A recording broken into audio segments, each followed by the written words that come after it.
Voy Xudo, tinchlikmi? Azonlabdan vaqtma qilib chaqirganingizga qo'rqib ketdim. Voy kiyinishga ham uspet qo'yib uyda yurgan ahvolimda kelaverdim uyat bo'lsa ham. Tinchlikmi Xudo? Sizni bu gal yaxshilik bilan chaqirdim. Rahmat. Voy shunchalik onasi o'pmagan qizingizni menga jo'natib, qiz bola palaxmon toshi deydi-ku. Va shu hovlimga poq etib tushib shu qotib qolganda shu qizingizda. Voy qilgan ovqatlari uni. Voy biram mazza qilib ichaman, voy biram moydek yoqadi.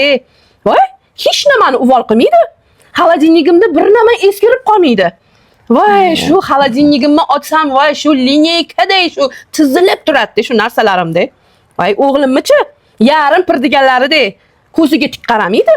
Voy shu ursa xob bo'ladi deb yerga qarab turadi. Mani-chi? Voy ertalab tursam shu choylarim tayyor ko'rsiz. Voy dazmolni ko'rmaysiz, dazmol qiladigan ustida. Voy o'g'limni shu kiri tushganda yuvadi. Qo'ying, onangiz olib bergan mashina bor, shunda yuving desam, yo'q oyijon, men mashinada yuvmayman. Voy qo'lim bor ekan, nima qilaman? Men qo'limda yuvaman deb, shu qo'lida yuvadi hamma narsani-da. Kirlar taxlanib yotmaydi. Kanu bir xillarga o'xshab, qozondagi ovqati bilan xolodilnikka daq etib tiqib yormaydi. Voy hovullarimni ko'rmaysizmi?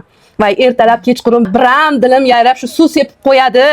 Voy qo'shinlarim duo qiladi, havas qiladi qizingizga. Yo tili yo'q qizingizni. Menga umuman gap qaytarmaydi. Voy u bu joyga borsam tog'oralarim badastir.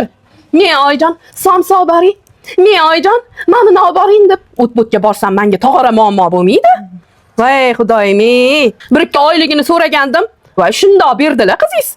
Oyijon, bu meni pulim demaydi. Voy, shunaqa gaplar Xudo. Voy Xudo, men sizni eshitdim, siz endi meni eshiting. Siz o'g'lingiz ham juda ham maladeslar. Shu qizimni eshigimga tegigacha olib borib bizani xijolat qilmang, ovora qilmang deb salom alaykum qilishga ham o'g'lingiz kirmaydilar.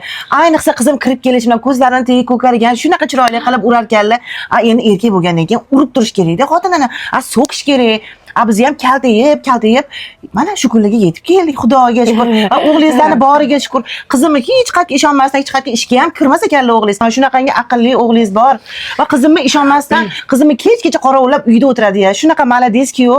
Qizimni boqqan, o'g'lingizni ham boqqanmiz. Sizlarni boqsak bizga baraka ham keladi. Qizimni shunchalik o'ylaganlaridan, qizimni quloqidagi zirlarini olib sotib yoribdilar. Qizimni qulog'i uzilib tushmasin deganlar-da. Qizimni qo'li og'rimasin deb qo'lidagi brasletlarini sotib yoribdilar. Voy shunaqa maladeski-yu, nima qaysi duolarimda so'rab olganman. Kuyovim qizimni o'ylab bizdan mashina so'rabdilar. Voy bunaqa maladeski-yu kimda bor? Endi qizim ko'chada yurmasin deganlar-da. Xudojonim, men shunaqa o'ylab qoldim. Har kuni nimadir tashiganimizdan ko'ra shu sizlarni ham qo'shib uy olib ketsak bo'lmasmikin-a? Voy. To'g'ri fikr lekin. Olib ketasizmi? Hozir olib ketasizmi Xudo? To'g'ri o'ylabsiz lekin. Bo'ldi, hozir narsalarimni yig'ishtiraman Xudo. Voy to'g'ri aytdingiz. Voy Xudo-ey. Voy boringizga shukr Xudo, bekorga sizni tanlamaganman. To'xting. Voy o'lmasam shunaqasi ham bo'ladi. Qiz uzatib qutuldim desam, tutilgan ekanman-ku. Endi oilaviy boqamanmi bularni?